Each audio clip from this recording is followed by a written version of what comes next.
Hey guys, Wyatt Claypool here. Remember way back during the federal election when Mark Carney was presenting himself as a fiscal moderate? You might not remember. It was way back in the day, like last week. He was doing that whole thing that we need to reduce spending but increase investment. Well, I guess by increase investment, he just meant spend a lot of money the exact same way Prime Minister Justin Trudeau did. But remember, the economic advisor to Justin Trudeau for the last 5 years of Justin Trudeau's time in office was Mark Carney. So, really, this isn't even Mark Carney emulating Trudeau. It's Mark Carney emulating Mark Carney because obviously Mark Carney was making all the fiscal decisions for Trudeau from 2020 onward. So Carney, in an order in council, which is basically a prime ministerial executive order, is going to spend 33 billion more dollars without parliamentary oversight or authorization. Usually, what you do in Canada is you pass a big budget at the beginning of the year, and then that is your money to achieve your goals for the next year until you pass another budget in the following year. What Mark Carney is doing here is basically before passing his own budget or going off of the previous liberal budget, he's just giving himself another $33 billion, saying that he can do it because we're in a crisis of some kind. I'm going to get into the exact text of this order in council in just a second, but I just want to remind you guys, if you like my political coverage, make sure to like this video, subscribe to the channel, leave a comment on what you think about the situation. I always do like seeing what people think. And now let's get into it. We will actually be reading the official text, so don't take my word for it. You can even look it up yourself. It's PC number 2025-0467. It was released just back on the 2nd of May, so this was very soon after he became the prime minister, like he was elected prime minister again. And he says, whereas the president of the Treasury Board reports that there is no appropriation for the payment of the sums set out in the schedule, amounting in the aggregate of 33,102,675,6,499 dollars, and the appropriate ministers have reported that the payment of these sums is urgently required for the public good. So we are being told that this does not need to go through Parliament and get oversight by the various MPs and have authorization by Parliament because it is urgently required. And he says, and whereas Parliament is not in session and there is no other appropriation under which the payment of these sums may be made. Well, you could just call Parliament into session right now and then pass it and then go back on to break. He could do that. He doesn't want to do that. But in this last sentence, before it translates over to the French, it says, therefore, Her Excellency, the Governor General in Council, on the recommendation of the President of the Treasury Board under Section 31 of the Financial Administration Act, directs that a special warrant be prepared to be signed by the Governor General authorizing the payment effective May 16th, 2025, of the sums set out in the schedule amounting in the aggregate of 33 billion $102 million, and so on and so forth, to be made out of the Consolidated Revenue Fund. This is absolutely ridiculous.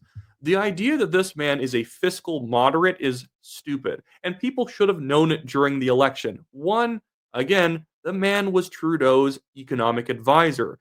He was the one who thought the HST GST tax freeze was a good idea and had basically helped push Canada into a $62 billion deficit last year that Chrystia Freeland basically resigned over it being so bad. And then Chrystia Freeland, somehow still part of his government, is happy to go along with Mark Carney, who is now going to consistently have deficits over $60 billion for the next 4 years.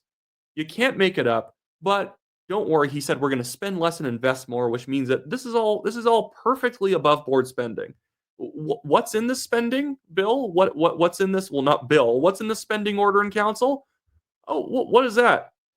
$178 million to be allocated to who is that in orange? The Canadian Broadcasting Corporation. What? Now, I could understand that in response to tariffs, You're going to maybe give out 100 million to specific industries to make up for loss in revenue because of the tariff situation, all of the friction going on with trade. It's not my approach, but fair enough. You could consider that to be urgent enough. You have to pass it right now. I would say just cut their taxes, just cut corporate taxes, personal income taxes, and all that, and everything will be better automatically. But if you want to go down the subsidy route, if you want to give out emergency funding, sure, you can do that in an order in council. But you really think this $33 billion is mostly stuff that we need right now? Or is it a giant omnibus pork barrel executive order that allows him to basically push out a bunch of money without getting any scrutiny from Parliament? And it's really difficult to scrutinize them after they've already spent it. Yeah, you can maybe try and force them to answer questions in committee meetings that the NDP will allow it. But it ends up just becoming questions in question period you can ask. You can't really hold their feet to the fire as they're trying to push this through Parliament, and you can hold them up and make them ask questions. You have to now do a bunch of hindsight work going after them for spending that's already gone by that you don't think is responsible or justified. And as we go through here, and again, I don't know, why does the CBC need $178 million right now? Make another crappy gem show with five washed up comedians writing five bad jokes that we didn't need to hear? What is this? Canadian Dairy Commission got a bunch of money, $636,000. Canadian Institute of Health Research needed $97 million, apparently. We have Canadian Nuclear Safety Commission needed $16 million. Some of the stuff probably is fine. Canadian Space Agency apparently needed $42 million. You go through this and it doesn't, like, I get it. Employment and social development was given $500 million.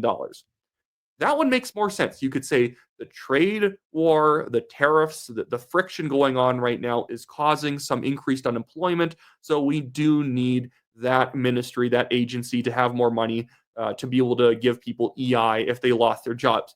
Okay, if that was what was in the order in council, I would have fewer problems with it. Again, I would disagree with their approach, but I'd have fewer problems with it.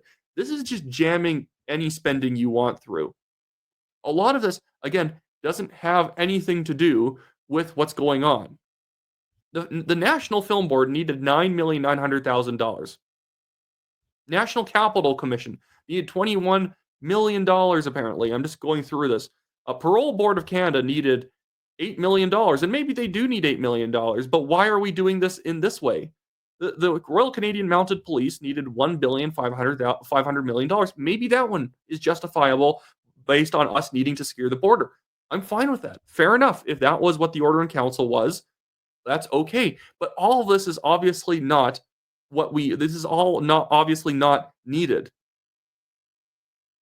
I'm going through here, like finding like Marine Atlantic Incorporated needed $14 million. Library and Archives Canada needed $20 million. Library of Parliament needed $7.5 million. No. And the thing is that this is the pattern of how Mark Carney acts in office. We're going to have a not very transparent and not very fiscally responsible government. But because I guess he's standing up to Donald Trump, which he isn't really even doing, I guess he's a good prime minister in some people's eyes. I'm actually going to try and make a video at some point soon here in the future going over all these people who are mad at the Conservatives for challenging vote counts in some of the really close ridings where they could flip it from liberal to conservative. Liberal influencers are very mad at the Conservatives for doing that. But then the Liberals trying to flip conservative ridings where the Conservatives are ahead narrowly to them, that is the epitome of democracy. If the Liberals do it, it's okay. If the Conservatives do it, it's not okay. And guess what? It's okay for both of them to be doing it. If the Conservatives won a riding by only 70 votes, sure, the Liberals should challenge it and want a recount. The Liberals only won a riding by 12 votes, like in Terra Nova.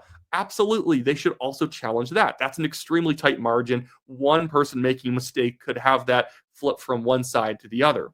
But it's just the sort of double standards that we're dealing with in Canada right now, where if you are conservative and you do something, it's very bad. And if you're a liberal and you do something, it's at least normal. If Poilievre got in and just started doing orders in council, you would have the Liberals screaming about it. In fact, Carney attacked Poilievre for wanting to use the notwithstanding clause to keep multiple murderers in prison. So you don't get to serve all of your sentences for murdering 25 people all at once and only be in prison for 25 years. You got to serve them one after another consecutively because of how horrible your crime was.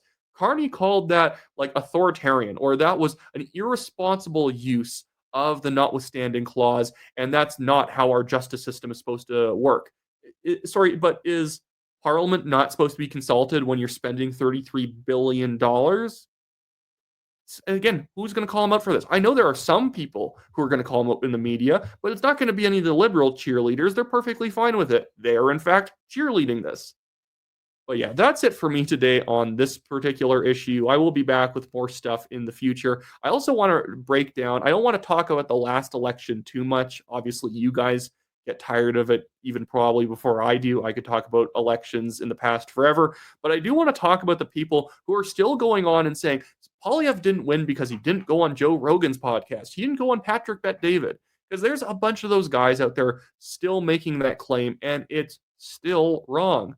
Like, you have Viva Fry saying, well, I said if Poilievre didn't go on Rogan and he didn't go on PBD and all these other podcasts, he was going to lose. And then Poilievre loses. He's, see, I was right. It's like, no, you're not right.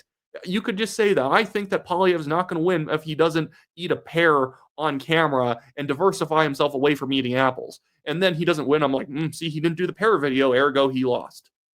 It's foolishness. I hate stupid 2020 hindsight stuff like that. You make a prediction that if he doesn't do this irrelevant thing that would actually probably hurt him to do, and he'll lose, and then he doesn't do that and he loses, you're like, well, see, I was right. I defined the election along these very arbitrary lines, and because he lost, it proves that my stupid idea would have actually made him win.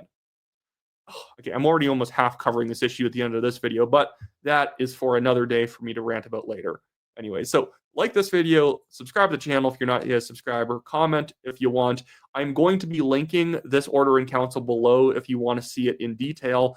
I would love to see what specifically this is being spent on in each of these departments, because all we right now know is the department heading. So CBC needed 178 million for some reason. Again, we need 5 more seasons of 5 bad gem shows, apparently, or Hollywood's going to destroy Canada. Those evil Americans making their own films and not making subpar government subsidized content. Whatever. Anyways, see you guys later.